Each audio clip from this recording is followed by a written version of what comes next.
लगा दिया। हाँ लाइव है, कमेंट नहीं है कोई। T Kumar Meena, hi sir रोज लेट आते हो, चुप कर बे, उत्तम मुक्ति का टाइम हुआ, हराम खोर 8:32 हुए हैं, कहाँ से लेट हो गए बे, बातें बनानी आती फालतू की। सीडीएस में एसएसबी के लिए कैसे करें भाई, बताएंगे एक दिन। Good evening, good evening, good evening आप सभी को, गुड इवनिंग। चलिए मेरे प्यारे बच्चों, आज हम एक बहुत ही प्यारा राज दुलारा टॉपिक कर रहे हैं।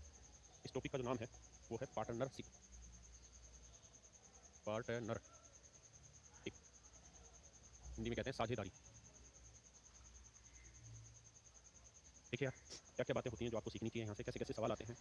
एक बार दो या दो से ज़्यादा लोग मिलकर कुछ चीज़ डिसाइड करते हैं और उस चीज़ के अकॉर्डिंग बिजनेस तैयार करते हैं, तो उसके कुछ नियम बनते हैं। कुछ नियम अंडरस्टूड होते हैं, कुछ नियम वो अलग से भी लोग बनाते हैं। हर एक आदमी अपने अपने बिजनेस के अलग से नियम बनाते हैं। कुछ आदमी कहते हैं जो स्टैंडर्ड नॉर्म्स है उसी हिसाब से चलेंगे। तो मैं बात कर रहा हूँ स्टैंडर्ड नॉर्म्स की। स्टैंडर्ड नॉर्म्स की बात करें, अगर स्टैंडर्ड नॉर्म्स की बात करेंगे तो सबसे पहला आता है कि जी प्रॉफिट कैसे बांटें। भाई मैं तू हम 3 पार्टनर हो गए, मैं तुम वो 3 पार्टनर हो गए। अब बात है, राकेश रंजन दिन में भी थी टी शर्ट, भाई मैं पूरे सब यही पहनता हूँ, रगड़ता हूँ इसको पूरी तरह। तो कहानी ये है कि प्रॉफिट कैसे बांटा जाए। तो देखो यार, मैं आपको ये कहूँ कि यार मैंने ए ने 50 रुपये लगाकर बिजनेस स्टार्ट किया, बी ने 40 रुपये लगाकर बिजनेस स्टार्ट किया। बताओ जी प्रॉफिट किस हिसाब से बांटेंगे, ये प्रॉफिट किस हिसाब से बांटेंगे, उत्तर दो भाई। मैथ्स भाई जितेंद्र मीना, भाई वाह क्या नाम है तेरा, हाय सर, हाय हाय हाय। 5 अनुपात 4 में निशांत, रिची शर्मा, उत्कर्ष शर्मा बहुत बढ़िया, लोकेश, मनीष, अर्षित बहुत बढ़िया, पीआर सिंह, आइए। तो भाई मेरे, आपने कहा जी 5 अनुपात 4 में बांटे। अब मैं ये कह रहा हूँ कि भाई जो ए है ना, उसने तो केवल 5 ही महीने अपनी कैपिटल रखी और 5 महीने बाद पार्टनरशिप से निकल के चला गया, और बी ने 8 महीने तक कैपिटल रखी, बी 8 महीने तक रखा। अब बताओ कि 5 अनुपात 4 में बांट देंगे, आप कहोगे नहीं क्यों, क्योंकि भाई इसने 50 रुपये लगाया, लेकिन ये तो सिर्फ 5 ही महीने के लिए रुका। लगाया इसने जरूर 50 रुपये, लेकिन ये रुका सिर्फ 5 ही महीने के लिए, यहाँ 5 महीने के लिए। इसने 40 रुपये लगाया, 8 महीने के लिए रुका। तो नहीं पल्ले पड़ा था। वैसे देखो, मान लो भाई हमने एक बिजनेस शुरू किया, ए ने कहा कि भाई एक बिजनेस शुरू कर लेते हैं, ये फलाना बिजनेस है, कुर्सी बनाने का बिजनेस है, मान लो ये कुर्सी बनाने का बिजनेस है, ठीक है। और भाई मैं 50 रुपये लगा देता हूँ, तो 40 रुपये लगा दो, बात हुई थी, ठीक। अब इन्हें कहा 1 महीने तक लगा रखे, फिर बोला भाई मैं तो 1 महीने बाद मैं तो अपना पैसा निकाल रहा हूँ, बिजनेस से मेरे को जरूरत है, इन्हें पैसा निकाल लिया। बी ने 2 महीने तक पैसा लगा रखा। अब आप कह रहे हो जी 50-40 के रेशियो में बांट दो 5 अनुपात 4 में, जबकि बी कह रहा है भाई मैंने तो पैसा फालतू लगा दिया, तूने एक ही महीने 50 रखा, मैंने तो 2 महीने तक 40-40 रखे, तो मेरी जेब से 80 रुपये चला गया। इसका मतलब ये है कि ऐसी सिस्टम में, ऐसे तरीके से ये गलत बात होगी कि हम कैपिटल के रेशियो में बांटें। तो प्रॉफिट जो बांटा जाता है ना मेरे भाई, प्रॉफिट शेयरिंग रेशियो जो होता है, फिर मैंने बांटना, शेयरिंग रेशियो जो होता है ये डिसाइड होता है कैसे, टी माने प्रॉफिट, कैपिटल इनटू टाइम के हिसाब से, कि किसने कितनी कैपिटल इन्वेस्ट की और कितने समय के लिए इन्वेस्ट की, ये रहता है प्रॉफिट शेयरिंग रेशियो। कि किसने कितनी कैपिटल इन्वेस्ट की और कितने टाइम के लिए इन्वेस्ट की, it is called profit sharing ratio, कि किसने कितना पैसा कितने समय के लिए निवेश किया, है ना। लेकिन अगर मैं कहूँ यार ए ने भी 5 महीने के लिए पैसा लगाया और बी ने भी 5 महीने के लिए पैसा लगाया, तो आप कहोगे देखो सर इनकी कैपिटल का रेशियो 5:4 था, अगर आप प्रॉफिट को कैपिटल इनटू टाइम करोगे तो 50 पंजे 250 हुआ और 40 पंजे 200 हुआ, तो सर जी यहाँ पे भी रेशियो तो यही आ रहा है 5:4। इसका मतलब ये हुआ कि सर अगर दोनों जगह टाइम सेम है, अगर दोनों जगह टाइम सेम है, तो जो रेशियो कैपिटल का होता है वही प्रॉफिट शेयरिंग का भी होता है। अगर दोनों जगह टाइम की यूनिट सेम है, मतलब टाइम सेम है, तो जो कैपिटल का रेशियो होगा वही प्रॉफिट का रेशियो होगा। पक्का, किसी भैया को दिक्कत है? अब आगे सर, किसी भैया कोई दिक्कत है यहाँ तक, कोई आपत्ति हो, खुल के अपनी बात बताए और मेरी बात को समझे। यानी प्रॉफिट जो होगा वो कैपिटल इनटू टाइम के हिसाब से निकलेगा। अगर पूछो कि कैपिटल कैसे निकलेगी, तो प्रॉफिट अपॉन टाइम के हिसाब से, और कहूँ टाइम कैसे निकलेगा, तो प्रॉफिट अपॉन कैपिटल के हिसाब से। किसी भैया को कोई आपत्ति हो, कोई दिक्कत हो, कोई समस्या हो, तो खुल के अपनी बात बताए। बहनें भी हैं यहाँ, ठीक है भाई, बहनों को कोई दिक्कत हो, पूजा जी बताओ, पूजा। आगे बात है, दूसरी चीज पूछी जाती है टाइप ऑफ पार्टनर। तो पूजा बहन जो कह रही थी कि बहनों को भी समझाओ, तो पूजा बहन ध्यान से समझ के टाइप ऑफ पार्टनर कैसे होते हैं, मतलब साझेदारों के प्रकार कैसे होते हैं, कैसे कैसे साझेदार होते हैं। लड़का कह रहा है लड़की का आप नाम ज्यादा लेते हो, अच्छा तू भी लड़की से नाम रख ले, तेरा नाम है राहुल। देखो यार मेरे भाई, पार्टनर दो तरीके के होते हैं बेसिकली। पहला होता है स्लीपिंग पार्टनर, स्लीपिंग, स्लीप माने शांत, स्लीप माने सोने नहीं होता, स्लीप माने शांत भी होता है। स्लीपिंग पार्टनर का मतलब होता है ऐसा पार्टनर जो शांत है। शांत मतलब ऐसा पार्टनर जिसने पैसा तो इन्वेस्ट किया है, मनी लगाई है, लेकिन काम नहीं करता, पैसा लगाया काम नहीं करता, है ना। इसे बोलते हैं क्या, स्लीपिंग पार्टनर। दूसरा रहता है एक्टिव पार्टनर, इसे इसको बोलते हैं हिंदी में, हिंदी में बाद में बताता हूँ, एक्टिव पार्टनर। इंग्लिश में समझा रहा हूँ जल्दी, ठीक है, हिंदी में बता दो, सक्रिय और गैर सक्रिय, मारो बोली उसको हिंदी में समझाता हूँ, कोई परफेक्ट वर्ड है जो मतलब क्वेश्चन में आएगा वहीं से लिखवा देना, ठीक है। तो एक होता है एक्टिव पार्टनर, ठीक है, इसको हम वर्किंग पार्टनर भी बोलते हैं, कार्यवाहक साझेदार, वर्किंग पार्टनर। वर्किंग पार्टनर वो पार्टनर होता है जो पैसा भी लगाता है और काम भी करता है, ऐसे पार्टनर को हम कहते हैं वर्किंग पार्टनर। तो एक स्लीपिंग पार्टनर होता है बेटा, एक वर्किंग पार्टनर होता है। किसी भाई को दिक्कत है तो अगर आप बात नहीं समझ पाए तो आप ऐसे समझें कि मान लीजिए हमने एक मूवी तैयार की और मूवी का नाम है मिर्जा, मिर्जापुर, एक ही बार में समझना। और मान लेते हैं इस फिल्म की लागत है 150 करोड़, और मान लो मैं हूँ फिल्म का हीरो, गुड्डू भैया, मैंने पैसा भी लगाया और मैं फिल्म में काम भी कर रहा हूँ, तो मैं हुआ कौन सा पार्टनर, वर्किंग पार्टनर, समझ रहे हैं। अब मान लो दूसरी कहानी आ जाती है कि यार मुझे समझ नहीं आई फिल्म और मैंने सिर्फ फिल्म में पैसा पैसा लगा दिया 150 करोड़ रुपए और काम नहीं किया, तो फिर मैं हो गया इसमें स्लीपिंग पार्टनर। यानी ऐसा पार्टनर जो पैसा इन्वेस्ट कर रहा है काम नहीं कर रहा, एक ऐसा पार्टनर जो पैसा भी इन्वेस्ट कर रहा है और काम भी कर रहा है, उसे हम कहते हैं एक्टिव पार्टनर। बात आ रही है कि नहीं आ रही समझ में, किसी भाई को कोई दिक्कत है नहीं। अब तीसरी फिल्म देखिए, मतलब तीसरा एक सीन और समझ लीजिए। बहुत बार ऐसे पार्टनर लेने पड़ते हैं, बहुत बार हमको ऐसे पार्टनर लेने पड़ते हैं, गुड्डू पंडित यादव, बहुत बार हमें ऐसे पार्टनर भी बिजनेस में शामिल करने पड़ते हैं जो पैसा ही नहीं लगाते। कैपिटल क्या है बता दो, ऐसे बहुत सारे पार्टनर होते हैं जो पैसा ही नहीं लगाते, लेकिन उनको प्रॉफिट में हिस्सा देना पड़ता है, क्यों समझिए। जैसे मान लो ये कोई कोचिंग सेंटर है कैरियर, स्पेलिंग भी मैंने गलत लिख दी कैरियर की, अरे स्पेलिंग क्या थी उसकी, कैरियर, मान लीजिए कंपनी है और इस कंपनी में टीचर है, और जो टीचर है उन्होंने पैसा भी लगाया है, कैपिटल भी लगाई है। कैपिटल माने पूंजी, जो शुरुआत में पैसा निवेश किया जाता है बिजनेस के आरंभ में, बिजनेस चलाने के लिए या बिजनेस बनाने के लिए, और काम भी कर रहे हैं। तो जितने भी टीचर हैं वो सारे के सारे पैसा भी लगा रखा है, सारे के सारे पार्टनर भी हैं, वर्किंग पार्टनर है। अब मान लीजिए हम ले आए कालीन भैया को, हम ले आए कालीन भैया को। अब कालीन भैया पढ़ाएंगे तो है नहीं, पढ़ाएंगे है नहीं, लेकिन अगर इनका नाम बहुत अच्छा है, अगर इनका नाम बहुत अच्छा है और अगर हम ये सोच रहे हैं कि यार इनको हम बिजनेस में ले आएंगे तो हमारे बिजनेस को फायदा होगा, हम इन्हें अगर बिजनेस में ले आए और हमारे बिजनेस को अगर फायदा होगा तो हम इसके पास जाएंगे तो ये कहेगा भैया मैं पैसा नहीं लगाऊंगा, मैं अपना नाम दूंगा आपको, मैं अपना क्या दूंगा, नाम दूंगा, मैं अपना क्या दूंगा, नाम दूंगा, पैसा नहीं लगाऊंगा, नाम दूंगा। और जब मैं तुम्हें अपना नाम दे रहा हूँ या तुम्हें तुम्हारे ब्रांड पेंडोर्स कर रहा हूँ, तुम्हें प्रमोट कर रहा हूँ, तो उसके बदले मुझे कुछ चाहिएगा, है ना, उसके बदले हमें कुछ चाहिएगा, और जो चाहिएगा वही प्रॉफिट में हिस्सा मांग लेगा। तो बहुत बार ऐसे भी साझेदार होते हैं जो रुपया नहीं लगाते एक भी, लेकिन प्रॉफिट में हिस्सेदारी लेते हैं, है ना। मेरी बात समझ में आ रही है? तो ऐसा नहीं सोचना है कि जो पैसा लगाएगा वही प्रॉफिट लेगा। तो बात को समझिए ध्यान से, जो सिर्फ पैसा लगा रहा है स्लीपिंग पार्टनर, जो पैसा भी लगा रहा है काम भी कर रहा है एक्टिव पार्टनर, और एक तीसरे पार्टनर की टाइप है जो पैसा नहीं लगा रहा लेकिन काम कर रहा है। तो ऐसे पार्टनर को भी हमें पैसा मतलब प्रॉफिट देना पड़ता है। क्या मेरी बात समझ पा रहे हैं या नहीं समझ पा रहे हैं? आप कहें तो इसका क्या लग रहा है, तो इसकी लगी गुडविल। गुडविल भी एक संपत्ति होती है, असेट्स होती है, इसकी कीमत होती है, ठीक है जी। तो इसका बेसिकली यहाँ कैपिटल के रूप में अगर कुछ इन्वेस्ट हो रहा है तो ये होती है गुडविल, है ना। क्या होती है? गुडविल होती है। तो बेसिकली अगर सवाल में ये पूछा जाता है कि भैया कालीन भैया ने बिजनेस में क्या लगाया, तो कालीन भैया ने अपनी गुडविल इन्वेस्ट कर दी हमारे बिजनेस में, क्लियर है, जिसे हम कहते हैं नाम बन गया। तो ये जो नाम है इसी को हम क्या कहते हैं, गुडविल। और इसे हम बोलते हैं बिल्कुल चालू हिस्सेदार, सही कह रहा है गुरुजी। गुडविल क्या है? गुडविल का मतलब होता है नाम, फेम, जो अर्जित की जाती है ना। जैसे मान लो आज एक यहाँ ज्वेलरी शोरूम है और नाम रख लेते हैं ज्वेलरी का, एबीसी ज्वेलरी शोरूम करके रख लेते हैं, और यहाँ रिसेप्शन पे बढ़िया बढ़िया से लड़के लड़कियाँ बैठे हैं, सोना बेच रहे हैं, और अमिताभ बच्चन आ रहा है और अमिताभ बच्चन यहाँ रुका और आके खरीदारी करने लगा और बोला पैसा मैं कल दे दूंगा। तो इसको जो ये तुरंत माल दे रहे हैं उसकी वजह ये है कि उसकी गुडविल तैयार हो गई है, मतलब उसने अपने नाम को इतना बड़ा बना लिया है कि उसके नाम पे उतनी चीज मिल सकती है। बात आ रही समझ में? अरे हाँ ना, मिर्जापुर देखिए तुमने, तो गुड्डू भैया के यहाँ सारा सामान फ्री में आता था, कहाँ है कहाँ है कहाँ है, क्योंकि गुडविल तैयार हो गई थी मिर्जापुर में। तो ऐसे ही गुडविल जो होती है वो नाम से बनती है, काम से बनती है। तो गुड्डू भैया बहुत बढ़िया काम करते थे इसलिए काम से बनती है। तीसरा आता है logic type question, logical question. Logical question क्या रहते हैं ये मैं क्वेश्चन के थ्रू बताऊंगा, ज्यादा समझ में आएगा, यहाँ छोड़ दो, ठीक है। तीन तरीके के क्वेश्चन होते हैं, तीनों ही काली भैया लाइबिलिटी होंगे। अच्छा, हम गरीबों को रिप्लाई कर रहे हैं, सबका रिप्लाई कर रहे हैं बेटा, सवाल को ध्यान से समझो, कालीन के बिजनेस में घुसे हो तो बातें छोड़ो, पढ़ाई में ध्यान लगाओ, ठीक है। अभी हमने तीन ही बातें सीखनी है। पहली बात तो प्रॉफिट शेयरिंग होता क्या है, प्रॉफिट होता है कैपिटल इनटू टाइम के रेशियो में बढ़ा जाता है। दूसरा पॉइंट आता है कैपिटल कैसे निकलती है, टाइम कैसे निकलता है। पहला सवाल तो ये हो गया। दूसरा सवाल होता है जी टाइप ऑफ पार्टनर का होता है, तो एक स्लीपिंग पार्टनर होता है, एक वर्किंग पार्टनर होता है, और तीसरा जो है वो क्वेश्चन लॉजिकल में डाल देंगे हम उसको। अगली बात ये आती है, तीसरा पॉइंट, यार इन दोनों में डिफरेंस क्या होगा, इन दोनों में डिफरेंस होता है, डिफरेंस क्या होता है उसको समझ लीजिए, ठीक है। ये कंपनी मान लीजिए एबीसी प्राइवेट लिमिटेड, और इस कंपनी में दो पार्टनर है, एक भोला है और एक बबली। मान लीजिए दो पार्टनर, भोला स्लीपिंग पार्टनर है, वर्किंग पार्टनर है, बबली नाम बदलते हैं तो ध्यान नहीं होता। और मान लो एक बबलू है, ये स्लीपिंग पार्टनर, यानी सिर्फ क्या करता है, पैसा लगाता है और चला जाता है। ये पैसा भी लगाता है, काम भी करता है। तो बात आती है कि भैया ये काम क्यों कर रहा है, जब इसने पैसा लगा दिया फिर भी ये काम कर रहा है और वो काम नहीं कर रहा, तो फिर कैसे इनका हिसाब किताब करेंगे? क्योंकि जो काम करेगा वो अपने उसके बदले कुछ ना कुछ तो चाहेगा। अगर वो अपने बदले कुछ ना कुछ चाहेगा तो जो चीज़ वो चाह रहा होगा वो प्रॉफिट, मतलब उसकी सैलरी होगी। तो कहानी आती है कि जब सैलरी ही है तो फिर इसको वर्किंग लिखने की जरूरत क्या है। मान लो कंपनी ने पूरे साल में 20 लाख रुपए का धंधा किया, और 20 लाख रुपए में से हमने मान लिया कि जिसने सैलरी दे दी, स्टॉक की ये दे दिया, खर्चा कर दिया, आना जाना ट्रांसपोर्ट किया, वो करके जी 18 लाख का खर्चा हो गया जी, 2 लाख रुपए बचत आ गई। तो ये जो 2 लाख रुपए आया ये प्रॉफिट आया, इस 2 लाख रुपए को हम बांटेंगे। तो आप एक बात कहोगे कि जब हमने सैलरी वहाँ शामिल कर ही लेते हैं खर्चे में, तो इस हिसाब से तो वर्किंग पार्टनर की भी सैलरी शामिल हो जानी चाहिए, उसमें कोई दिक्कत थोड़ी है। फिर ये अलग से वर्किंग शब्द का अर्थ यहाँ क्या है, तो भाई वर्किंग पार्टनर का अलग से शब्द का अर्थ क्या है उसको ध्यान से समझिए। पहली चीज इस बात को ध्यान रखिएगा कि पार्टनरशिप स्टैंडर्ड नॉर्म से भी बन सकती है, पार्टनरशिप इंडिविजुअल खुद के नॉर्म्स तैयार करके भी बनाई जा सकती है ना। मैंने अभी स्टैंडर्ड वाली बातें बता रहा हूं, जब बाकी क्वेश्चन में जैसे बोलेगा वैसे काम करेंगे, उसमें दिक्कत ही नहीं। तो वर्किंग पार्टनर के साथ सीन ये रहता है कि मान लीजिए भोला और बबलू दोनों ने बिजनेस तैयार किया और साल भर में 2 लाख रुपए प्रॉफिट हुआ, ठीक है जी।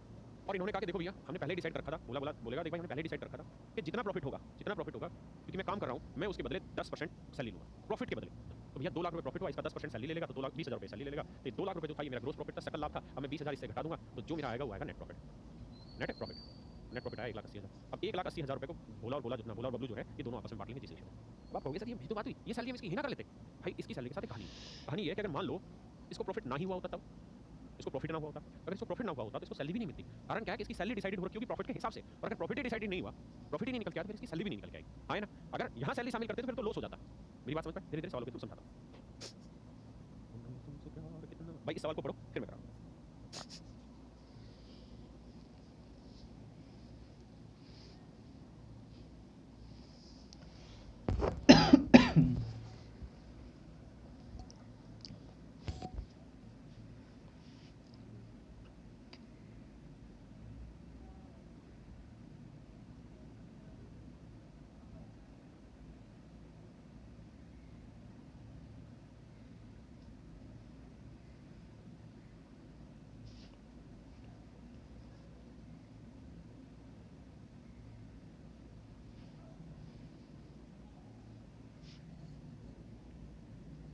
देखिए भैया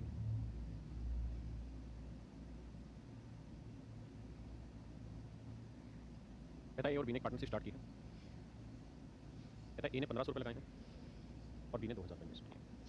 ए ने 1500 लगाए और बी ने 2,000 रुपये इन्वेस्ट किए। 4 महीने बाद सी ने बिजनेस को ज्वाइन कर लिया है 2,250 रुपये लगा। 4 महीने बाद सी ने 2250 रुपये लगाकर बिजनेस को निवेशित मतलब बिजनेस बढ़ाया या बिजनेस किया।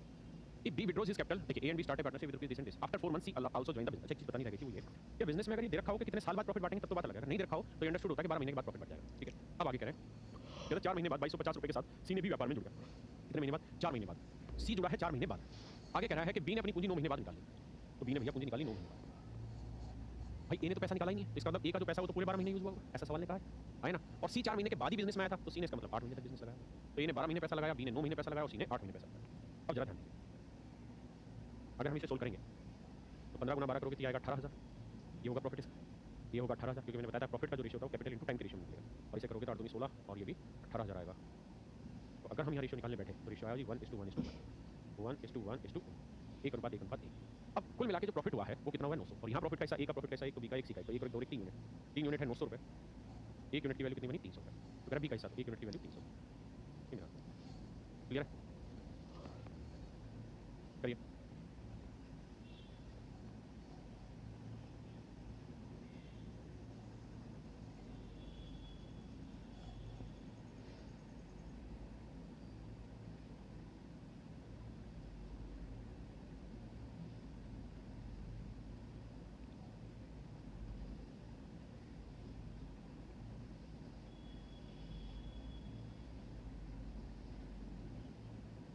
देखिए जाके मेरा भाई पढ़ तो लिया।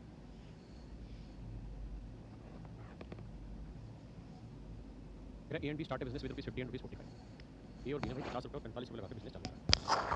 4 महीने बाद ए ने आधा पैसा निकाला, तो 50 रुपये रहा इसका 4 महीने तक, उसका आधा पैसा निकाल लिया तो बचा 25 रुपये। भाई 50 रुपये लगाए 4 महीने तक, आधा पैसा नहीं 25 रुपये निकाल लिया तो बाकी 25 रुपये भी बिजनेस में बचे हुए। आगे कह रहा है कि और 6 महीने बाद बी ने आधा पैसा निकाल लिया, यानी बी का जो 45 रुपये था 6 महीने तक इन्वेस्टेड, फिर आधा निकाल लिया तो 45 का आधा कितना हुआ? 22.5। तो 22.5 निकाल लिया, बचा कितना? 7। और कहता है 6 महीने बाद सी 70 रुपये लेके आया। तो 6 महीने बाद आया सी 70 रुपये, 12 महीने में 12 महीने का बिजनेस होता है, 6 महीने बाद आया सी, तो मतलब सी ने जो पैसा लगाया वो 6 महीने के लिए लगाया, क्योंकि 70 रुपये लाया, 6 महीने बाद आया तो 12 महीने का 6 महीने के लिए लगाया। बाकी कोई हटा नहीं, तो देखो जी ए के बाकी 8 महीने का इतना बना, बाकी 6 महीने का इतना बना। अगर हम सोल्व कर दें इसे देखोगे 225 8 200 204। ना देखिए 45 चेक करेंगे, 6 5 30 और 6 24 ये आएगा 405। इनको जोड़ेंगे 45 में 6 22.5 चेक करके, यहाँ देखेंगे कि आएगा 420। अब कटता है तो काट लेंगे, 5 40 80 81 और ये आएगा 84। इसका मतलब ये जो प्रॉफिट बांटेंगे ये 80:81:84, 80:81:84, ये उसका आ गया जी आंसर, डी ऑप्शन 80:81:84। करिए जी।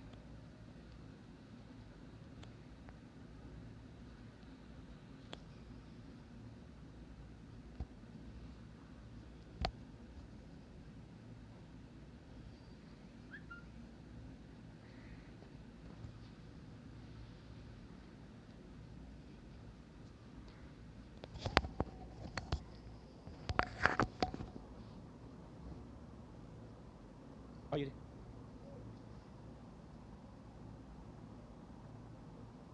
कहता भाई ए और बी ने एक बिजनेस स्टार्ट किया, 16,000 और 15,000 रुपये लगा। सो ए ने 16,000 लगाए, बी ने 15,000 लगाए। 3 महीने बाद ए विड्रॉल रुपीज 5,000। 3 महीने तक ए के 16 ही रहे, फिर 5,000 निकाल दिए तो बचे कितने? 11,000। एंड बी इन्वेस्ट रुपीज 5,000 मोर, और कहता है बी ने 5,000 और लगा दिए, तो 3 महीने तक तो 15,000, फिर 5,000 और लगा दिए तो हो गए 20,000। आए ना।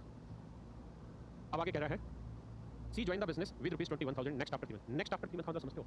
यानी इसके 3 और महीने बाद, तो 3 महीने बाद तो इन्होंने ये काम सॉरी 3 महीने बाद इन्होंने ये काम क्या करा? इसके 3 और महीने बाद, इसके 3 और महीने बाद, 3 और महीने बाद मतलब 6 महीने के बाद कहता है कि सी आ गया 21,000 रुपये लेकर। तो 6 महीने बाद आया तो इसमें पैसा भी लगाया, वो 6 महीने के लिए। एक बार जरा इतनी बात पढ़ो फिर डिस्कस करें।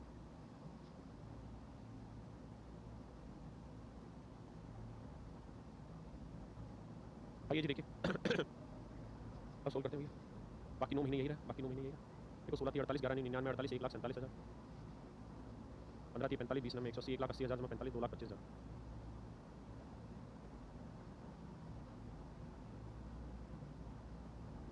क्लियर भैया यहाँ तक की बात? किसी भाई को दिक्कत है? अब जरा सवाल समझो। 3 0 3 0 3 0 लपेटे में। अब आगे बढ़ते हैं। 3 से कट रहा है 49 आया, 3 से कट रहा 3 7 21 3 5 15, 3 4 12 3 2 26, यानी इस रेशियो में ये प्रॉफिट बांटेंगे। तो अगर देखिए तो ए का प्रॉफिट में हिस्सा 49 है, तो बी का प्रॉफिट में हिस्सा 75 है, तो सी का प्रॉफिट में हिस्सा भाई 42 है। तो 5 2 7 और 9 16, 4 4 8 7 15 और 1 16, 166 यूनिट में। और प्रॉफिट दे कितना रखा है? 24,900, 24,900 आए ना। तो 1 यूनिट की वैल्यू आएगी 24,900 बटे 166, 24,900 बटे 166, 1 यूनिट की वैल्यू आई। नहीं बनी बात? एक बार जरा देखो।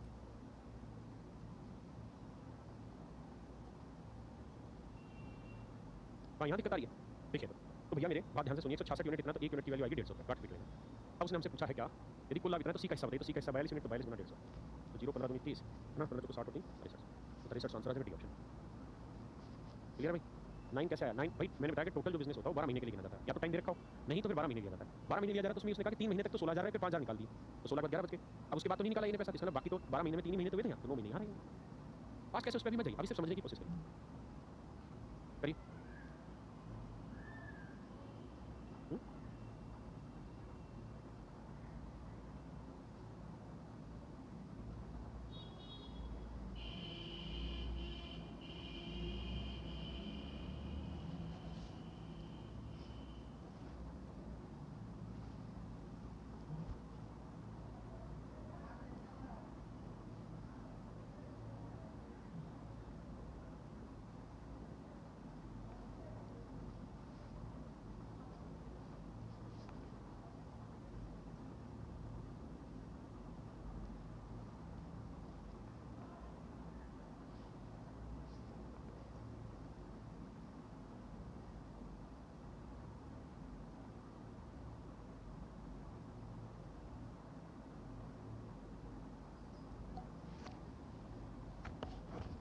सवाल में कह रहा है यार ए ने अपनी टोटल कैपिटल का 1/6 पार्ट इन्वेस्ट किया है। ये ए है कोई आदमी भाई? ये बी है और ये सी। कैपिटल की बात है।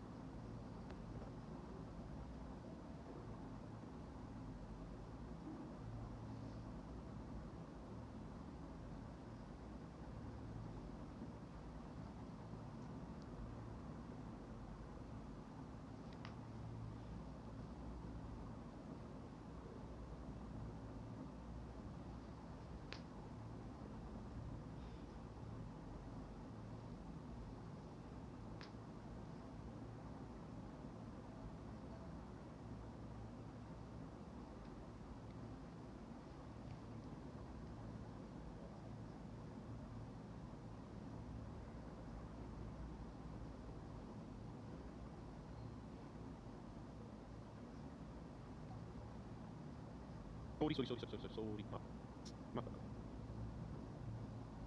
देखिए, मैं कह रहा हूँ कि सवाल ने कहा कि भाई ए ने टोटल कैपिटल का 1/6 इन्वेस्ट किया, बी ने टोटल कैपिटल का 1/3 इन्वेस्ट किया। है ना? अगर ए ने 1/6 इन्वेस्ट किया है, बी ने 1/3 इन्वेस्ट किया है, तो भैया मेरे 6 और 3 का क्या ले लो? एलसीएम। तो 6 और 3 का एलसीएम क्या है? 6। तो टोटल कैपिटल मान लेते हैं 6। आप एलसीएम क्यों ले रहे हो? इसलिए ताकि फ्रैक्शन ना बने। 6 का 1/6 करेंगे क्या आएगा? 1 और 6 का 1/3 करेंगे क्या आएगा? 2। इसका मतलब ए ने जो कैपिटल इन्वेस्ट की है वो 1 यूनिट है, बी ने जो कैपिटल इन्वेस्ट की है वो 2। है ना? तो बाकी बचा पैसा किसने इन्वेस्ट किया होगा? सी ने। तो 2 और 1 3, तो 6 में से 3 हो गया तो बचा कितना है? 3। किसी भाई को कोई आपत्ति है, कोई दिक्कत हो यहाँ तक तो खुल के अपनी बात रखें, नहीं तो आगे। अब बात करते हैं जी टाइम की। इसको बिठा दो भाई। अब कहते हैं जी टाइम की बात। कह रहा है कि ए ने 1/6 टाइम के लिए पैसा लगाया, बी ने 1/3 टाइम के लिए पैसा लगाया और बाकी सी ने पूरे समय के लिए पैसा लगाया। तो मैंने बताया कि टाइम जो होता है वो हमेशा 12 महीने लेते हैं। तो 12 का 1/6 कितना हुआ? 2 महीने।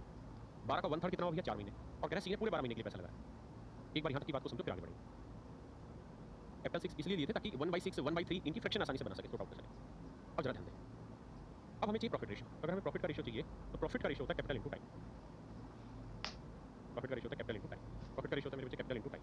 तो 1 यूनिट कैपिटल 2 समय के लिए इन्वेस्ट की है तो इतना टोटल कैपिटल। अरे हाँ, यहाँ 2 यूनिट कैपिटल 4 यूनिट टाइम के लिए इन्वेस्ट किया तो 2 गुना 4 होगा। या 3 यूनिट कैपिटल 12 महीने के लिए गए तो 12 3 36। ये आगे भैया इनके प्रॉफिट के रेशियो सोल्व करोगे तो 2 एकम 2, 2 दूनी 4, 2 6 12, तो रेशियो आएगा 1:4:1:3। इसका अर्थ ये हुआ कि ए का प्रॉफिट में हिस्सा 1 है तो बी का 4 है तो सी का 18। तीनों का जोड़ोगे तो 18 4 22 और 1 23 यूनिट बना। जबकि टोटल प्रॉफिट देखा है 23,000, तो 23 यूनिट 23,000, 1 यूनिट 1,000। तो पूछा किसका? बी का। तो 4 यूनिट 4,000 का मतलब मेरे भाई बी का जो प्रॉफिट में हिस्सा है वो कितना है? 4,000। समझे कि नहीं?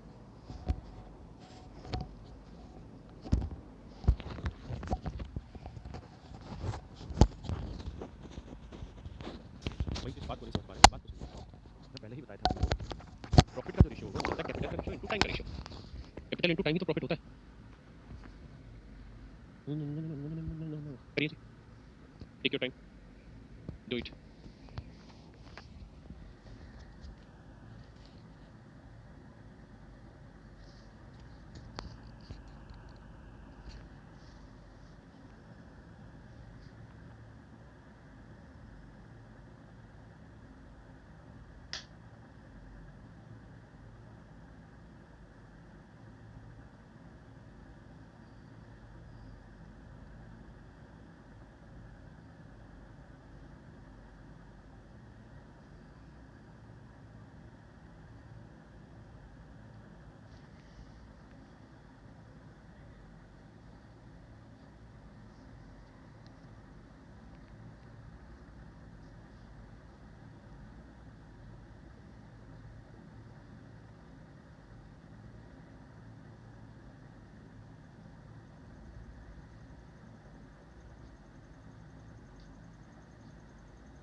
आइए भैया।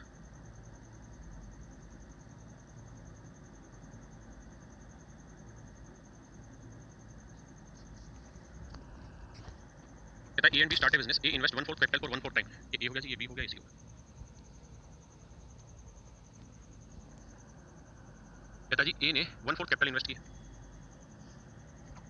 बी ने 1/5 कैपिटल इन्वेस्ट किया। हम क्या करते हैं, 5 और 4 कैलकुलेट लेते हैं, 20 हम मान लेते हैं कि टोटल कैपिटल थी 20, तो 20 का 1/4 कितना हुआ 5, 20 का 1/5 कितना हुआ 4। तो देखिए यार, ए ने 5 यूनिट इन्वेस्ट कर दी है, बी ने 4 यूनिट इन्वेस्ट कर दी, तो बची कितनी 5 और 4 9, तो 20 में से 9 लग गई तो बची कितनी 11 है ना। अब आ गया ये। अब कह रहा है भैया कि ए ने 1/4 समय के लिए लिया, तो 12 का 1/4 पूरा करेंगे तो 4 3 12 3 महीने आ जाएगा। बी ने आधा समय, तो 12 का 1/2 करेंगे 6 महीने। और कहता है सी ने बाकी पूरी पूरे समय के लिए, पूरे 12 महीने के लिए इन्वेस्ट किया है ना। तो ये आ गया हमारा टाइम का रेशियो। अब चाहे तो यहाँ से इसका रेशियो और आसान भी कर सकते हैं, कैसे 3 एकम 3 3 दूनी 6 3 चौक 12 ऐसे भी लिख सकते हैं। अब हमें पता है कि प्रॉफिट का जो रेशियो होता है वो होता है कैपिटल इनटू टाइम। प्रॉफिट का रेशियो होता है कैपिटल इनटू टाइम। तो देखिए 5 एकम 5 है, 4 दूनी 8 है, 11 चौक 44 है। 5 एकम 5 है, 4 दूनी 8 है, 11 चौक 44 है। अरे हाँ, यानी इनके जो प्रॉफिट शेयरिंग का रेशियो है 5:8:44 है। कोई सा ऑप्शन सी ऑप्शन। तो ये मेरे बच्चों हमारा आंसर, ये हमारा आंसर है, समझ गए।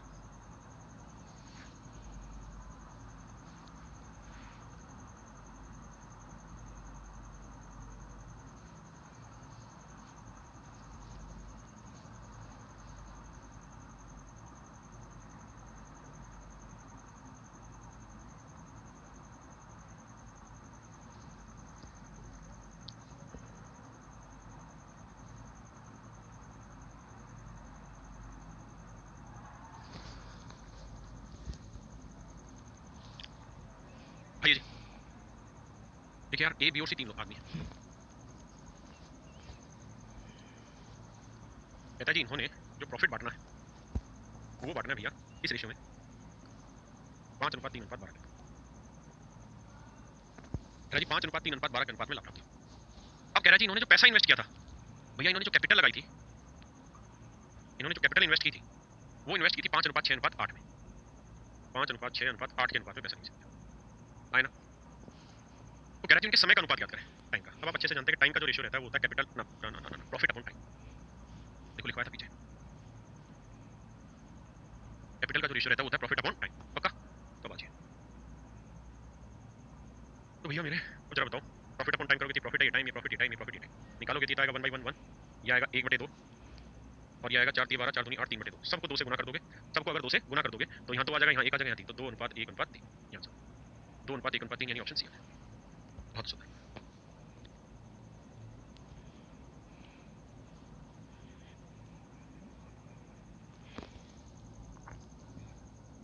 पढ़ लो फिर समझाता हूँ।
समझिए, कह रहा यार ए बी और सी ने बिजनेस इन्वेस्ट किया है। ए ने 4 महीने के लिए पैसा लगाया, बी ने 6 महीने के लिए लगाया और सी ने बाकी टाइम। अब कह रहा है कि ए ने 1/8 टोटल प्रॉफिट का क्लेम किया, यानी जो भी टोटल प्रॉफिट हो रहा होगा उसका 1/8 हिस्सा ए ने किया। बी ने 6 महीने के लिए पैसा लगाया और 1/3 हिस्सा क्लेम किया, बी ने 1/3 हिस्सा प्रॉफिट का क्लेम किया, ठीक है। जबकि सी ने 1500 मतलब बाकी प्रॉफिट सी ने लिया होगा, यही बात है ना। फिर से पढ़ लेते हैं एक बार। ए बी सी ने मिलकर एक व्यापार शुरू किया। ए ने 4 महीने बाद 4 महीने के लिए पैसा लगाया होगा, 1/8 लाख का दावा करता है। बी ने 6 महीने के लिए 1/3 लाख का दावा करता है, जबकि सी ने इतने पे इतने महीने के लिए। तो हम कुछ ऐसा प्रॉफिट मान लेते हैं जो 8 और 3 दोनों से घटे। 8 और 3 का एलसीएम 24, तो 24 का 1/8 24 का 1/3 8 है ना। तो ए बी सी, तो भैया इनका प्रॉफिट का जो हिस्सा है वो है 3 8 8 और 3 11, तो 24 में से 11 गया 13 है ना। अब करते हैं इनके टाइम की बात। पहले आप इतनी बात समझ लो, फिर आगे टाइम पे आते हैं। टाइम की बात पे चर्चा करते हैं।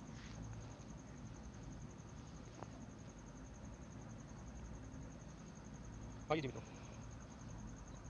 टाइम की बात करें तो कह रहा जी ए ने 4 महीने के लिए पैसा लगाया, बी ने 6 महीने के लिए पैसा लगाया और सी ने 8 महीने के लिए लगाया। तो टाइम का रेशियो लेंगे तो 2 3 4, 2 अनुपात 3 अनुपात 4, ये जिनके टाइम का रेशियो। अब हमें चाहिए भैया इनके कैपिटल का रेशियो। हमें चाहिए कैपिटल का रेशियो। कैपिटल का रेशियो क्या है? Profit upon time. तो भैया कैपिटल का रेशियो प्रॉफिट अपॉन टाइम, या 3/2 या 8/3 या 13/4। अब आपको करना क्या होगा मेरे दोस्तों, 4 3 2 कैल्शियम आया 12, 12 से सबको गुना देना, 12 12 12, तो या 2 6 12 6 3 4 12 4 8 32 4 3 12 13 3 39, यानी इनका जो प्रॉफिट ना कैपिटल का सॉरी जो हिस्सा है वो 18 अनुपात 32 अनुपात 39, यानी ए ने 18 यूनिट कैपिटल लगाई, बी ने 32, तो सी ने लगाया जी 39 यूनिट। फाइन। अब हमें सवाल में कह रहा है, कह रहा भैया सी ने जो कैपिटल इन्वेस्ट किया 1560, तो सी की कैपिटल थी 39 यूनिट, 39 यूनिट है 1560 रुपए, तो 1 यूनिट की वैल्यू बटे 39, 39 को 4 से काटोगे तो 1 यूनिट की वैल्यू आ गई 40। तो कह रहा है ए और बी ने कितना लगाया, तो ए और बी ने 18 और 20 32 कितना हो गया 50, तो ए और बी ने 50 यूनिट पैसा लगाया, 1 यूनिट की वैल्यू है नहीं नहीं ये है ना, ठीक है। अच्छा अलग अलग पूछ रहा है, सॉरी अलग अलग पूछ रहा है भैया, तो एक 18 यूनिट 18 गुना 40, बी का 32 गुना 40, बस ये आंसर आ गया, 18 गुना 40 32 गुना 40, समझ गए जी, डी आंसर आ जाएगा।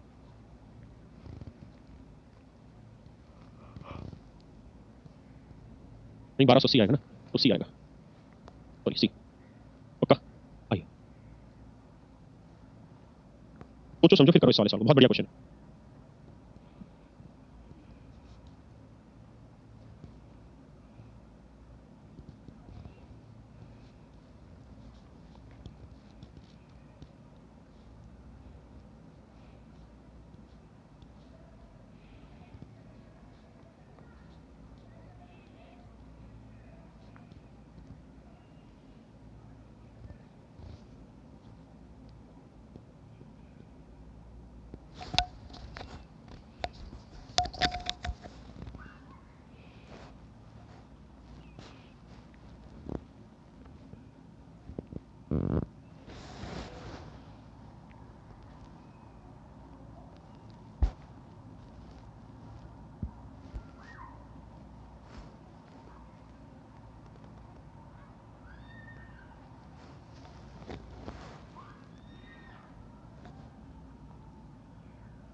आइए दोस्तों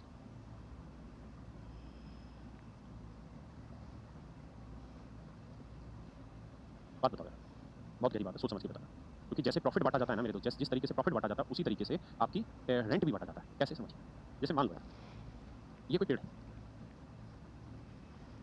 ये कोई हरे भरा पेड़ है और इसके बहुत सारे आम लटक रहे हैं, क्या लटक रहे हैं बेटा, आम लटक रहे हैं, ये आम लटक रहे हैं, ऐसे करके आम लटक रहे हैं, समझ रहे हो, ऐसे बनाते थे ना, भूल ही हम तो छोटी क्लास में, ऐसा आम लटक रहे हैं दुनिया भर के इसमें बहुत सारे।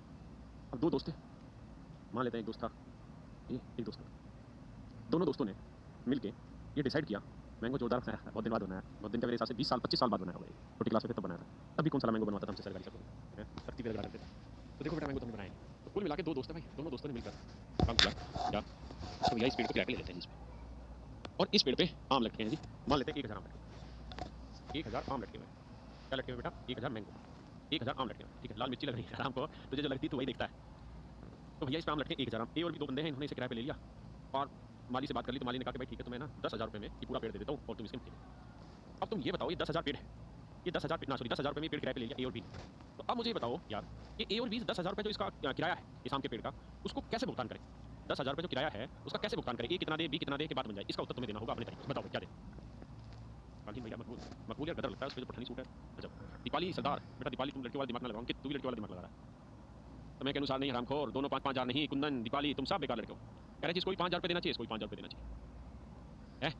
अब मान लो बी शाना था, इसने कहा कि तू भाई थोड़ी देर चाय पी में आया और बी ने सारे आम तोड़ लिए, 900 आम तोड़ लाया मान लो बी, और 900 आम लेकर बाहर खेत से, बी आया 900 आम तोड़े और खेत से बाहर, तुम कह रहे हो जी बराबर बराबर बांटो, तो बराबर बराबर कैसे बढ़ जाएगा बताओ भाई। तो मुझे ये बताओ कि तुम कह रहे हो 10,000 रुपये का इस पेड़ का किराया, तो 5,000 ए दे दे 5,000 बी दे दे, तो भैया तो गलत बात हो गई, क्योंकि बी शाना था उसने 900 आम तोड़ दिए, ठीक है जी, अब एक ऐसे तो 100 आम आए और तुम कह रहे हो बराबर बराबर बांट दे, तो बात बनेगी नहीं, यानी समझदारी वाली बात यहाँ पर ये होगी, आप ये कहोगे कि सर जो जितने आम खाएगा या यूज में लेगा उतना ही किराया उसको देना पड़ेगा। अगर ए ने बी ने 900 आम तोड़ लिए तो ए के हिस्से 100 आम आए, तो भैया भैया नहीं गुरुजी फिर इनका रेशियो 1:9 होगा, फिर तो ए और बी को 1:9 के अनुपात में ही आम का किराया देना होगा सर जी, ए और बी को 1:9 के अनुपात में आम का किराया देना होगा, है ना, यानी 10,000 को 1,000 और 9,000 देना होगा। तो यहाँ से क्या मतलब समझ में आया कि जो जिस कमरे का जितना जो जिस चीज़ का जितना यूज करेगा उतना ही उसको किराया भी देना पड़ेगा। जैसे एक और एग्जाम्पल से समझाता हूँ, अगर आप आम में लट्टू हो गए और समझ नहीं पाए, जैसे अगर यही पेड़ मकबूल फिदा हुसैन साहब ने बनाया होता करोड़ों का होता, देखिए, मान लो ये कमरा है, दो दोस्त हैं, भोलू और गोलू मान लो, दो दोस्त हैं भोलू और गोलू, दोनों ने मिलकर कमरा किराए पे ले लिया। अब ये बताओ कि भोलू और गोलू इस कमरे का किराया किस अनुपात में बांटेंगे? किस अनुपात में बांटेंगे? अगर हमारा चुनाव या हमारा तर्क ये है कि जी दोनों को बराबर बराबर बांटना चाहिए, तो मान लेते हैं कि गोलू तो आया यहाँ पे पूरे 29 दिन, बल्कि 30 दिन। गोलू तो यहाँ पूरे 30 दिन रहा, लेकिन भोलू आया और सिर्फ 2 ही घंटे रुका इस कमरे में। 2 ही घंटे भोलू ने यूज़ किया इस रूम को। तो क्या बराबर बराबर किराया बांटना चाहिए? किराया बटेगा जिस अनुपात में जिसने यूज़ किया। अगर भोलू ने 2 घंटे यूज़ किया तो 2 घंटे का हिसाब से किराया देगा। गोलू ने भाई 29 दिन और कुछ घंटे यूज़ किया तो उस हिसाब से किराया देगा। इसका मतलब किराए का जो बंटवारा होता है वो यूसेज के हिसाब से होता है, प्रयोग के हिसाब से होता है। जिसने जितना प्रयोग करा उतना किराया दे देगा, है ना? पक्का भोलू की गलती है? साले भोलू की गलती कैसे है? भोलू जबरदस्त लड़का, भोलू की कोई गलती नहीं। इधर आओ, भोलू तो जान है, क्योंकि समझदार आदमी हो। आओ, ए और बी ने कोई बाड़ा लिया 10 महीने के लिए। बाड़ा समझते हो? समझो खेत, उर्दू शब्द बाड़ा। एक खेत लिया, इसमें घास वास उगी हुई है। अब ए और बी ने लिया भैया किराए पे, ए और बी ने किराए पे लिया। अब कह रहा है जी इसमें ए ने 100 गाय रख ली 8 महीने के लिए और 10 महीने के लिए किराए पे लिया था, तो ए ने 100 गाय रखी, 100 काऊ रख ली 8 महीने के लिए। तो कह रहा है कि बी बताइए कितनी गाय जो बचे हुए 2 महीने उसके लिए रखे, कितनी गाय बचे हुए 2 महीने के लिए रखे, ताकि जो ये किराया भरे, वो कह रहा है कि बी उसमें कितनी गाय रख सकता है कि वह ए से 3/2 गुना ज्यादा किराया दे। किससे? ए से 3/2 गुना अधिक। ए से, तो ए अगर 2 दे रहा है तो बी 3/2 गुना यानी 3 अधिक, यानी बी किराया देगा 5। तो मतलब ये कितनी गाय रखें कि ये अगर 2 किराया दे रहा है तो ये 5 किराया दे? ये सवाल एक बार पढ़िए फिर दोबारा समझाता हूँ। हमने क्या करेगा? पढ़ने आ रहा बेटा, अब तुम ऑनलाइन पढ़ने लग गए, ऑनलाइन बातें करा करो। भोलू बोला, अरे मनोज भाई भोलू तो बोला नहीं है, भोलू तो गजब का बोला है। हाँ तुम्हारा भाई तो सही समझ गया। भोलू अच्छा बच्चा, वेरी गुड, तूने ये लिखा। अरे वो तो यूज हुआ ना बेटा उसका, कितनी भी देर को यूज कर सकता है। आम का पेड़ है, कोई एक ही आम तोड़ेगा, कोई बाकी सारे तोड़ेगा, तो जो जिस हिसाब से यूज करेगा उसी हिसाब से किराया देगा। ये बात आगे समझो। अब जरा समझो, यहाँ पे हमें ये समझना है कि भैया ए ने 100 गाय रखी, कितने दिन तक? 8 दिन तक, हाँ 8 महीने तक, इतना यूज किया। बी कितनी गाय रखी? तो मान लेते हैं बी एक्स गाय रखेगा, बी एक्स गाय रखे कितने महीने तक? 2 महीने तक। भाई ए 100 गाय रखे 8 महीने तक, बी एक्स गाय रखे 2 महीने तक। तो ए ने जितनी यूज किया और बी ने इतना यूज किया, तो कह रहा है ये किराया यूज के हिसाब से देंगे। और सवाल में कह रहा है ए ने किराया दिया 2 और बी ने किराया दिया 5, इसका मतलब ए ने इतना यूज किया होगा, बी ने इतना यूज किया होगा। क्रॉस मल्टीप्लाई करो, आंसर निकाल दो। कैसे? 2 चौक 8, 2 दूनी 4, 5 दूनी 10, तो एक्स की वैल्यू आ गई 1000। यानी बी जब 1000 गाय रखेगा तब जाके वो 2 महीने में इस अनुपात में पहुंचेगा कि इनकी किराया 2:5 में बढ़ जाए। कौन बोलू है? बोलू मेरा पड़ोसी है। अर्चना कह रही बोलू मेरा पड़ोसी है। अच्छा बेटा, गांव में पहले सारे ऐसे ही नाम हुआ करते थे, बोलू Golu Molu.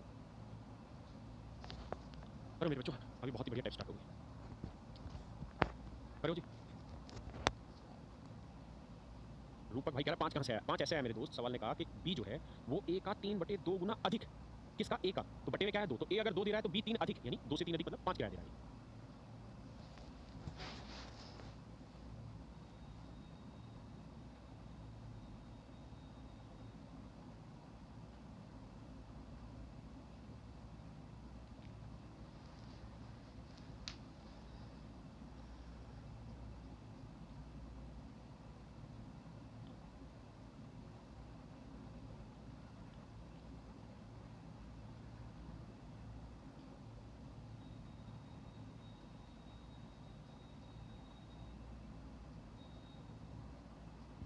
Right, A and B started a business with rupees 50,000 and 20,000.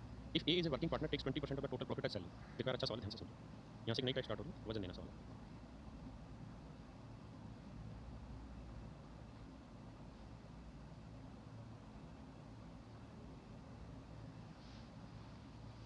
कह रहा है ए और बी ने एक बिजनेस स्टार्ट किया भाई 50,000 और 20,000 रुपये लगा। ए और बी 2 पार्टनर है। कहता है ए ने 50,000 रुपये लगाया और बी ने 20,000 रुपये लगाया और एक बिजनेस स्टार्ट किया।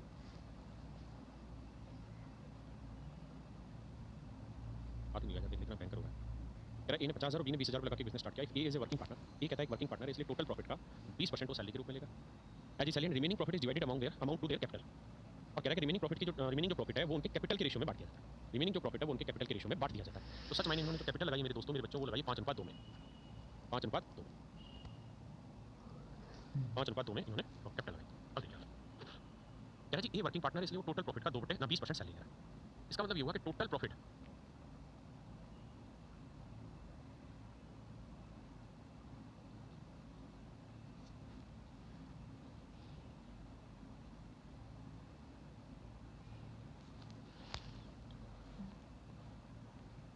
टोटल प्रॉफिट ए सैलरी डिस्ट्रीब्यूटेड प्रॉफिट। तो कह रहा है कि 20% अपनी सैलरी का वो प्रॉफिट के रूप में ले लेता है टोटल प्रॉफिट का। तो मेरे प्यारे बच्चों 20% की फ्रैक्शन है 1/5, यानी ए की जो सैलरी है वो टोटल प्रॉफिट का 20% यानी 1/5, यानी टोटल प्रॉफिट अगर मेरे बच्चे 5 है तो ए की सैलरी 1, यानी टोटल प्रॉफिट अगर 5 यूनिट है तो ए की सैलरी 1 यूनिट है, तो 5 में से 1 यूनिट तो ए अपनी सैलरी रख लेगा, तो बचा कितना? 4 यूनिट। तो 4 यूनिट जो प्रॉफिट आएगा वो बेसिकली ए और बी में बैठेगा। मैंने आपको बताया था क्या कि मेरे बच्चों जितना भी प्रॉफिट होता है उससे पहले वर्किंग पार्टनर को कुछ सैलरी वाली जानी होती है, बाकी बचे जो बाकी बच जाता है उसको फिर बांटा जाता है दोनों तीनों चारों पांचों जो भी पार्टनर होंगे। तो यहाँ अगर ध्यान से देखोगे तो 4 यूनिट बढ़ना है, लेकिन 4 यूनिट तो तुम बांट नहीं पाओगे। तो आप चाहो तो इसे कैसे कर लोगे? इसे 4 सॉरी चाहो तो इसे 4x मान लो, इसे x मान लो, इसे 5x मान लो। तो जो प्रॉफिट बटना है अगर उसे हम 4x मान लें तो 4x को अगर हम बांट दें 5:2 में, 5:2 में, तो ए का हिस्सा आएगा 4x गुना 5/7, ये आएगा 20x/7, ये आएगा 8x/7। तो ये ए का हिस्सा है, बी का हिस्सा। अब आगे कह रहा है कि ए को बी से 38,000 रुपये ज़्यादा मिलते हैं। ए को बी से 38,000 रुपये ज़्यादा मिलते हैं। बेटा ये बताओ, ए की प्रॉफिट में तो हिस्सेदारी हो गई 20x/7 और ए की सैलरी कितनी हो गई x। तो जोड़ोगे तो 7 और 20 27x/7। ये तो ए की बिजनेस से रिटर्न है और बी की बिजनेस से रिटर्न है 8x/7। बी के बिजनेस से रिटर्न है 8x/7। भाई ए को इतना तो प्रॉफिट मिला और इतनी सैलरी मिली, तो ए को बिजनेस से इतना मिला, बी को बिजनेस से इतना मिला। बात समझ में आ रही कि नहीं आ रही? पक्का? अब मैं इनको मिटा देता हूँ। तो 27x/7, ए को बिजनेस से मिला 27x/7, बी को मिला है 8x/7 और कह रहा है कि ए को बी से 38,000 रुपये ज़्यादा मिले। ए को बी से 38,000 रुपये ज़्यादा मिले, हाँ है ना? तो 27 में 60 गया 19x/7। 19 दूनी 38, तो एक्स की वैल्यू आई 14,000। एक्स की वैल्यू है 14,000। अगर एक्स की वैल्यू 14,000 है तो टोटल प्रॉफिट कितना बना? 14 5 70, 7,000, मतलब सॉरी 70,000। तो टोटल प्रॉफिट है 70,000। ये तो होगी पूरी डिटेल कहानी। एक बार इसे समझो, फिर शॉर्ट में भी समझाते हैं। 7 कहाँ से है? हराम खोर। 5 और 2 7 किसी भी चीज़ को रेशियो में कैसे बढ़ते हैं? 4x। ये हिस्सा है 5, तो 5 और 2 7। ऐसे देख ले, 5 और 2 7 यूनिट 4x को रिप्रेजेंट कर रहा था। 1 यूनिट 4x/7, तो 5 कितना? ढक्कन। अगर मैं कहूँ कि 20 को 2:3 में बांटो तो ऐसे ही तो बटेगा। 20 गुना में ये हिस्सा है 2, 2 3 5। ये भी बात नहीं आती तेरे को पहले? एक बार समझो आराम से, फिर मैं दोबारा बताता हूँ। आइए जी, दोबारा अगर आप समझना चाह रहे हैं सवाल को तो ऐसे समझिए। यार आप करो क्या कि एक्स मत मानो, बहुत टाइम टेकन प्रोसेस है और आगे भी दिक्कत देगा। आप करा क्या करो, आप ये जो टोटल प्रॉफिट मानते हो ना, या जो डिस्ट्रीब्यूटेड प्रॉफिट मानते हो, ये ऐसा मान लो कि डिस्ट्रीब्यूटेड प्रॉफिट ऐसा मान लो जिसको 5:2 में बांटा जा सके। जिसे 5:2 में बांटा जा सके। इस 4 यूनिट को अगर 5:2 में बांटोगे तो आप ये देखिए कि ऐसे लिखना पड़ेगा 4 गुना 5/7। यार इस 4 की जगह इस नंबर को ऐसा कर लो कि 7 से कट जाए। यानी या तो ये 4 7 बन जाए या 7 का मल्टीपल हो जाए, कुछ ही कर लो। तो आप कहोगे सर 7 का मल्टीपल हो सकता है, तो 7 से गुना करो। तो यानी टोटल प्रॉफिट 35 यूनिट है, तो ए की सैलरी 7 यूनिट होगी, तो डिस्ट्रीब्यूटेड प्रॉफिट 28 यूनिट होगा। अब 28 यूनिट को बांट दो 5:2 में। 5:2 में बांटोगे तो 5 तो 7 28, 4 5 20 और 4 2 8। तो ए का हिस्सा 20 है तो बी का हिस्सा 8। अब ए की सैलरी कितनी है? 7, तो 7 यूनिट्स में जोड़ दो। तो ए की बिजनेस से रिसीविंग 27 है, बी की 8 है, तो 27 में 60 गया 19। यानी ए को बिजनेस में बी से 19 यूनिट ज़्यादा मिला, जो कि मिल रहे हैं 38,000। तो भैया 19 यूनिट 38,000, तो 1 यूनिट 2,000, तो 35 यूनिट 35 गुना 2,000 आ जाएगा 70,000। यानी टोटल जो प्रॉफिट था वो कितना था? 70,000। समझ पाए भाई? चलिए जी करिए इसको आराम से करिए, घबराइए नहीं।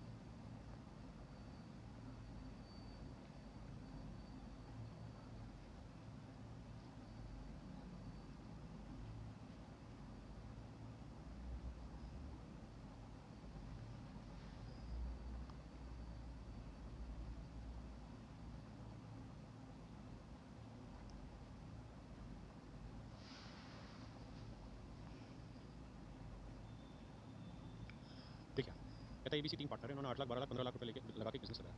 8 12 15 लाख, यानी अगर कैपिटल का रेशियो लगाओगे तो 8 अनुपात 12 अनुपात। अब आगे कह रहा है, कहता है जी ए वर्किंग पार्टनर है, इसलिए टोटल प्रॉफिट का 12.5% सैलरी ले रहा है। ये टोटल प्रॉफिट है, ये सैलरी है, ये प्रॉफिट डिस्ट्रीब्यूटेड।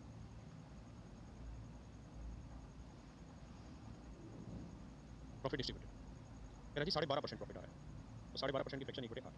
इसका मतलब ये हुआ कि टोटल प्रॉफिट अगर 8 यूनिट है तो एक की सैलरी 1 यूनिट होगी, तो डिस्ट्रीब्यूटेड प्रॉफिट होगा 7। तो डिस्ट्रीब्यूटेड प्रॉफिट कितना होगा भैया? 7। पक्का? अब यार 7 यूनिट को जब इसमें बांटने लगोगे तो ऐसे लिखोगे, ये गुना में 8/8 12 20 15 35।